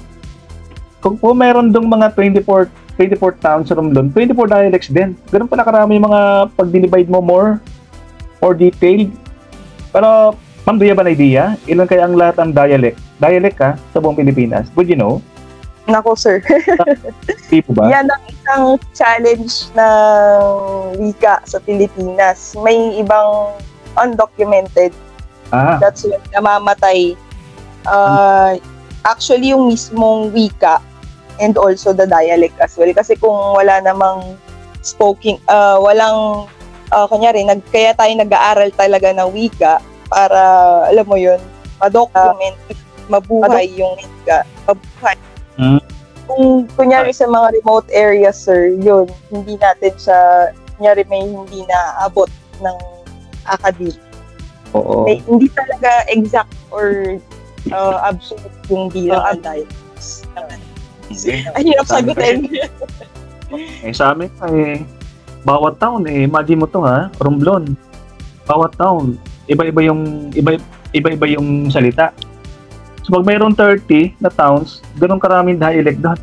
Sobrang dami, no? Talagang magkakaiba na paglipat mo talaga isang boundary, nako, magtatakabat sa kabila, iba na yung salita. Iba ng dialect. Yun ang mga documented lang, mga bundok-bundok pa, meron pang, tama si mga bundok-bundok pa, hindi pa natin alam, mga ginagamit na doon. Mga wika. Ma'am Joanne Dalatre, ma'am. Sir, ko na lang din po when it comes to the education kasi sa political map, sir, kasi tawag dito, hindi po lahat naaabot ng education sa province. So parang all other programs na na-offer dito sa Manila, pwede din po sana siya maabot sa probinsya. Kasi minsan yun po yung challenge when it comes to the education Hindi po lahat naaabot sa mga malalayong lugar po, sir. Yan po. So we can color the map, we can divide the map depending on yung mga literated siguro or abot ng education, ma'am, no? Kaya nga, I'm curious pag ito kala i-divide natin sa educated, abot education, gaano pa kay karami yung no? Hindi makukulayan. Ayan, that is the point siguro yung ni Ma'am Dolatre. Si Ma'am si Ma'am Joanne. Okay. Pero ba, before I move the slide, hirap lang ang screen ko dalawa lang Hindi ka siya. Alright, so I will move my screen. Political map no? Mga 3-dimensional visual naman. 3D. Na pwede nating gamitin sa ating mga class. Ayan. Pinakauna yung mga models talaga. Na talagang you will bring. Sabing models, guys, ito'y example, you will ask your student to bring plant, pero hindi talaga totoong plant. Yung parang miniature or plastic molded lang pwede mong gawin yan, mga science subjects. Pero pag talagang totoo, ang pinadala mo sa kanila, realia ang tawag natin dyan. So ito'y talagang totoong halaman ang dadalhin mo. Kasi, i-can recall dun sa namin. Sa aming science class ng elementary, science subject, no? Ang assignment namin was to bring San Francisco plant. Kasi ang gagawin namin, magda-dicot kami. Yung bang dicot marketing, yung bang hatiin mo yung plant, tapos kakapitan mo ng bang klase ng kanyang sanga. So, marketing ang ginagawa doon. Sa talagang realia. But if you want just to show yung mga parts ng plant lang naman, so model ang pwede mong dalhin, no? Of course, you can bring globe instead of a flat representation. Ang diorama naman ay iba, na ito ay talagang 3D presentation ng isang scene. For example, madalas scene, no? Example, you want to show in history classes, you want to show the assassination, not the assassination, but the the firing squad na ginawa kay Dr. Rizal. So, you can present them as a project, i-diorama, no? I can recall, isa kong anak, nung elementary siya, ang subject was, classroom setting. So, pinagawa siya ng classroom setting. So, actually, ako yung gumawa, nung kanyang project. So, diorama, no? Complete with the students, with a desk, with the teachers. Yan. So, pag ginagamit diorama, pag mga senior yung pag mga scene yung project natin or yung assignment ng mga teachers, diorama. And we can also use specimen sa mga science naman, no? Example, we will bring, pagdala nga kayo ng actual specimen ng fur, feathers ng mga animals tulad nito. Ang pop-ups naman, medyo magastos, no? Kasi ito'y sa mga books atin nakikita, but you can also ask your students to bring or to have projects na pop-ups ganito. Hindi sa pop-up sa mga advertising sa social media. Ito yung mga pag binuksan mo tulad nito. Dinosaur or animals or plants or parts of the microscope, pop-ups na ginagamit. Ang mock-up naman is more appropriate pag parts of the body yung pag-aaralan. Nabibili naman nito, di ba? Kasi ito yung mga parts ng body na pwede mong ikabit, pwede mong i-remove. Mga medicine students, ginagamit din. I can recall yung isang movie ni Rizal, ginamit sila ang ganitong mock-up. Different parts of the body na pwede mo sang alisin, pwede mo sang tanggalin. Di ba? Ang mga mobile presentation or visual are more appropriate pag mga example, this one, solar system. Yung pinapresent mo sa kanila, mga science teachers, no? Mobile lang kanilang ginagamit. Mga planet, solar system na nakalutang. Kasi diba solar system, you will appreciate pag nakalutang yung mga solar system instead of just presentation. Kasi na-floating naman talaga ang mga planets, kaya nakalagay yung pagkakasunod sa mga planets starting from the center. Okay, so those are my last slide. And I hope guys that you learned something sa ating presentation ngayong araw na to. I hope I shared something and I also got something from you people. And the classmates I know have gotten something din sa mga sharings ng mga classmates ninyo. Sa next meeting guys, ang gagawin natin, sa ating next topic, presented diba kanina na, ay PowerPoint sa ating classwork folder so that you can go back. Kasi next meeting, we're going to assign yung mga mga focal persons. So once again, sa pag-assign focal persons, that they're not going to report na, but sila lang yung ating mga focus sa discussion. They will share something sa klase about the topic to be presented, no? Next meeting. Ang next meeting naman natin, asynchronous, di ba? So, ibig sabihin na ito, yung sa next synchronous natin, mga focal persons na. Kasi next meeting ay asynchronous.